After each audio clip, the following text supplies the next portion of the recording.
Il y a quelques années de cela, je me souviens lorsque je venais d'une formation business investissement immobilier à Paris, et c'était notamment avec Cédric Anissette. Lorsque je reviens de mon week-end complètement très explosif, je me souvenais que bon, j'avais la critique de la part de ma famille, à l'occurrence mon beau-frère. Mon beau-frère qui ne comprenait pas, qui me disait, mais comment ça se fait que tu aies pu mettre 900 euros, dans, disons à peu près 1000 et quelques euros pour suivre un séminaire d'un week-end pour savoir comment acheter l'immobilier. Pourquoi est-ce qu'il me critiquait sur ces points? Parce que justement, lui, il achète aussi de l'immobilier. Il dit que ce n'est pas un processus plutôt compliqué. Tu achètes un bien et puis voilà, tu mets ça en location et puis le locataire, comment on appelle ça? Le locataire rembourse une partie de ton crédit et tu attends pendant quelques années la valeur de ton bien va augmenter et puis tu décideras de le vendre ou pas. Bref, en fonction de toi, tu feras une plus-value par après. Moi, je lui dis, mais non, ce n'est pas comme ça on fait. Il dit, ben, qu'est-ce que tu veux? Regarde, j'ai acheté ces biens, j'ai acheté ces biens, ça coûtait, je te parle qu'il y a 10 ans, j'ai acheté ces biens, ça coûtait dans les 100 000 et quelques euros. Que veux-tu que je fasse?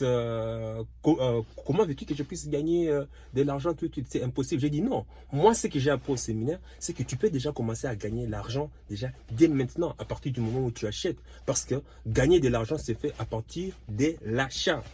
Oh, mais c'est impossible. Tu as vu comment les biens, à l'époque, bien sûr, tu as vu comment les biens sont excessivement chers ici. Comment veux-tu gagner de l'argent?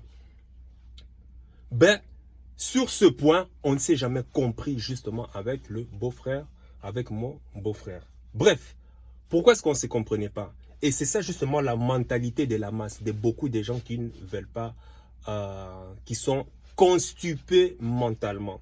Constipés mentalement, pourquoi? Parce qu'ils pensent que acheter, bon, l'immobilier, c'est un processus normal. Oui, beaucoup de gens achètent de l'immobilier, mais est-ce que vous gagnez de l'argent avec? C'est ça la différence. Il y en a beaucoup qui achètent, mais qui ne gagnent jamais de l'argent. Et même lui, à l'occurrence, il doit avoir quoi, 5 biens, 4 ou 5 biens immobiliers. Et vous savez quoi, la pire dans tout, enfin, le pire scénario dans tout ça, c'est quoi? Il paye justement de l'impôt sur les revenus qu'il tire de ces biens immobiliers. Il ne sait même pas ce que c'est l'optimisation fiscale. Et ça, c'est vraiment dommage. Et justement, sur ce point, je vais justement rebondir justement sur comment faire pour acheter un bien, comment on appelle ça, comment faire pour acheter un bien qui va nous permettre de pouvoir gagner de l'argent. En l'occurrence ici, je vais plutôt me focaliser sur l'axe de la valeur d'un bien immobilier.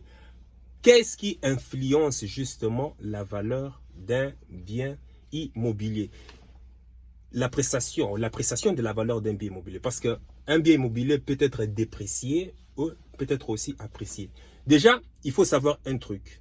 Déjà, un bon investisseur s'en fout royalement de savoir si un bien immobilier va prendre de la valeur ou pas. Tout ce qui intéresse un bon investisseur, c'est le cash flow. Retiens bien ça. Et d'ailleurs, même la banque, même là où toi tu vas t'endetter pour pouvoir acheter ta maison ou ton bien, peu importe, s'en fout de savoir si ton bien va prendre de la valeur ou pas. Tout ce qui intéresse la banque, c'est l'argent qu'il va recevoir à la fin du mois. C'est tout ce qui intéresse la banque.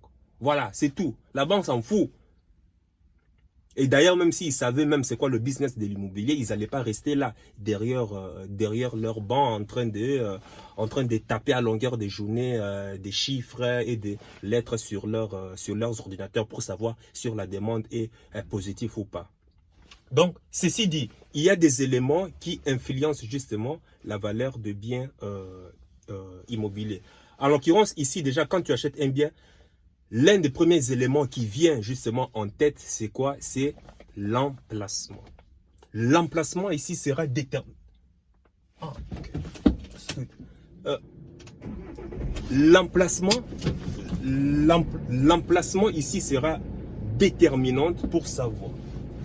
L'emplacement ici sera déterminante pour savoir Excuse-moi, je suis en train de conduire, c'est pas évident.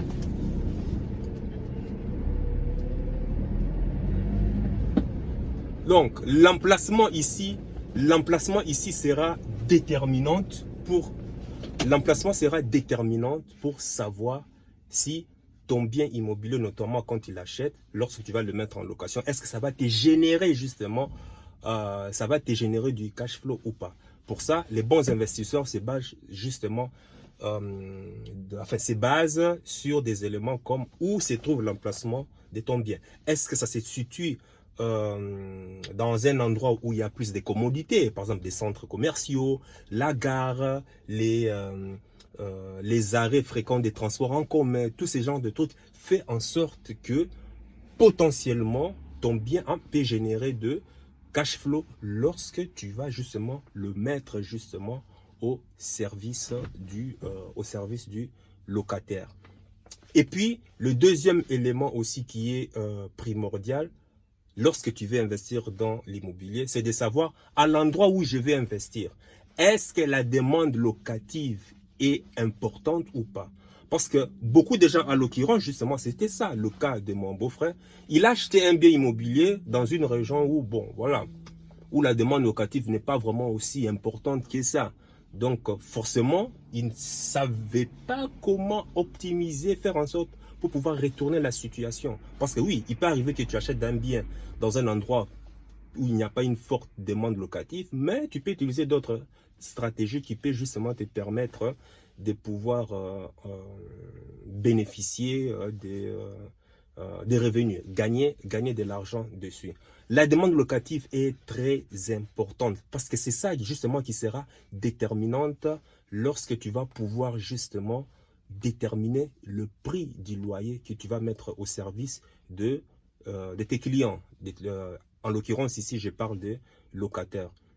Parce que dans un endroit où il y a une forte demande locative, forcément les prix augmentent. C'est la loi du marché, ce n'est pas moi qui le dis. Là où il y a peu de demande locative, les prix des biens diminuent. C'est comme ça. Donc, à partir du moment où il y a une forte demande locative, eh ben, tu vas jouer sur ces leviers pour pouvoir justement pricer à un prix très élevé. Et là, justement, je me rabats sur le troisième point, ce qui va faire encore pour pouvoir améliorer justement la valeur de ton bien immobilier. Ici, en l'occurrence, maintenant, ça sera lorsque tu achètes son bien et que tu es sûr que, waouh, la demande locative est là, ben, comment est-ce que tu vas pouvoir pricer à un prix, un peu au-dessus par rapport au marché? C'est justement de pouvoir apporter, de faire des travaux de rénovation. Voilà pourquoi on dit qu'il ne faut jamais, jamais, mais au grand jamais, acheter un bien neuf. C'était ça l'erreur aussi de mon beau-frère, parce qu'il a acheté un bien qui était déjà tout fini, tout prêt, tout propre. Ben oui, c'est normal. Là, les prix sont déjà plafonnés. Tu peux plus rien faire. Tu peux même pas optimiser pour pouvoir en tirer une marge. Alors que quand tu achètes un bien qui est délabré, un bien qui fait peur, à la limite un bien hanté là, c'est là où on fait des bonnes affaires justement. Tu achètes le bien et tu rénoves. Et attention, quand je te parle que tu rénoves, ça coûte des frais. Et ces frais, ce n'est pas toi qui vas les payer. Ce sera la banque. Other people money. Donc, ce sera la banque qui va pouvoir payer pour pouvoir justement mettre ton bien à jour. Pour pouvoir mettre ton bien à jour ici, en l'occurrence. Donc, à partir du moment, voilà, tu apportes de la valeur, automatiquement, l'appréciation de ton bien, boum, prend directement un coup. Et là, maintenant, tu vas maintenant te situer, tu vas voir quel est le prix moyen de location, en l'occurrence, et tu essaies maintenant de t'ajuster. Au début, bon, voilà, si tu fais la location traditionnelle, tout et autres, bon, je te demande au début, bon, voilà, de pouvoir, par rapport justement à la moyenne du prix du marché, d'être plus ou moins au-dessus, parce que tu as apporté de la valeur. Voilà. Et l'autre point ici que je voudrais rajouter, je ne sais pas sur le quatrième ou cinquième, je ne sais pas, qui va justement te permettre justement de faire apprécier la valeur de ton bien, c'est à l'occurrence ici, bon, bon, ça c'est l'économie, hein, l'inflation, si les taux d'intérêt sont très élevés, ça peut justement influencer l'appréciation de ton bien immobilier.